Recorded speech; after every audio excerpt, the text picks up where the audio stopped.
how did I went from this to this? And then it's zero stick, and I'm gonna show you how to get the best settings for your Dusk Twilight Princess PC port on Mac. You can get the most out of it. So let's dive right in. So first off, no matter what you're doing, what system you're using on Mac, just go to the settings first, obviously, and you want to do a few things. Obviously, if you want more frame rates, obviously you're gonna turn VSYNC off. It isn't gonna introduce some screen tearing to the game. Other than that, it's going to keep your frame rates up all the way, as you guys can see there. Sometimes it does hit 200 frames per second, 240. Just depends on the area in the game. Now, another thing you want to change, as you guys can see, I have the FPS counter. If you want to turn it off, go ahead and turn it off, but you can keep it on if you want. That's up to you. Now, the internal resolution, obviously, I have it set to auto. And you can have it to auto, you can have it to 7096. It's all up to you what you want, obviously. I have it to auto because that way it goes with the refresh rate of the screen with its resolution. So it's gonna be 4K, so I have a 4K TV, so it's gonna be in 4K. Now remember that all these settings can be accessed by function F1 if you're on a Mac. And I have shadow resolution turned all the way up to 8. I am on a base M1 MACSTUDIO. The output resampling I have it set to Bilinear, but you can have it up to you. I always keep it like this because this is the recommended one. Now processing. This is the bloom that the game has. Now I use Dusklight, or you can use classic, or if you want you can just set it to off. I keep it at Dusklight. The bloom brightness, you can control it all the way to turn it off or all the way to 100%. I keep it 100%, like how it looks. The depth of field is the other thing, because the depth of field lets you see what's over at the distance. So you can see the classic depth of field. And let me get rid of this enemy, because he's gonna be annoying. So that's what it looks like there. But if you open the menu up again, give me a second here. See? No, that isn't what I want. And you go over to the depth of field. You got classic, you got Dusklight. So I normally keep it at Dusklight. Texture pack, of course. Now texture packs are a lot easier to use, which is great. You can use them easily now, and you can turn them on and off whenever you feel like it. Here is what it looks like with it off, and of course you can have it with it on. Now I'm using Henrico's. That's the one that I like to use, but you can use Twilight Princess HD.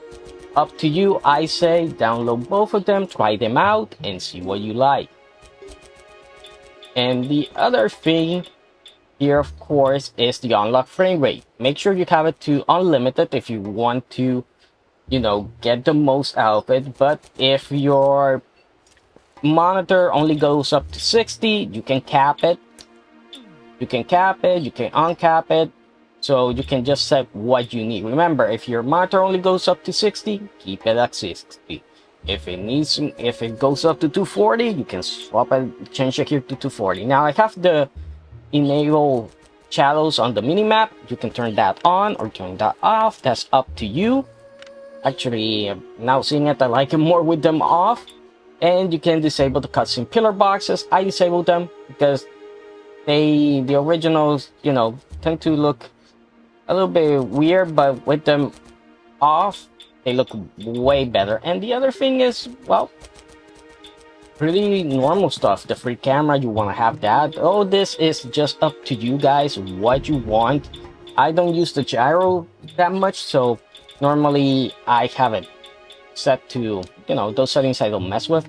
The master volume, I do recommend you go to 80%.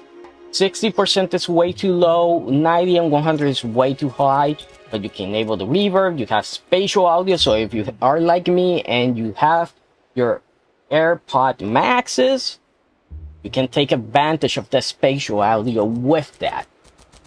And of course, you got the menu sounds there. Low HP sounds if you want to turn them on or off. Stop MIDNA'S LAMENT. I suggest you keep this on because you want to hear that song. That is such a good song. And when it comes to the gameplay, you know, you can have mirror mode. All this is just stuff that it's up to you guys. If you want to have take more damage, if you want instant death, if you want no hard drops, trigger wallets, all this stuff is up to you. You do whatever you want here. You can even do speedrun mode if you want. Your cheats, of course, and you can enable all those that you want there. It's up to you. And that's pretty much it. You know, the other thing is just the open data folders and all that stuff and the advanced setting. Now, let me show you. Oh yeah, this is actually pretty good because this is the menu scaling. You can swap it out to the Wii. You can swap it out to the GameCube. All these are important if you're gonna be using, you know, the menu system. You can see here that this is what it looks like for the GameCube, right? So if you go here and you go like, I don't want the GameCube one, I want it like the Wii, there you go. But if you want Dusklight, which is a nice mixture of both of them, and I love it, that's why I keep that one. So you can have that. You can skip the TV setting screens as well when you load the game the first time.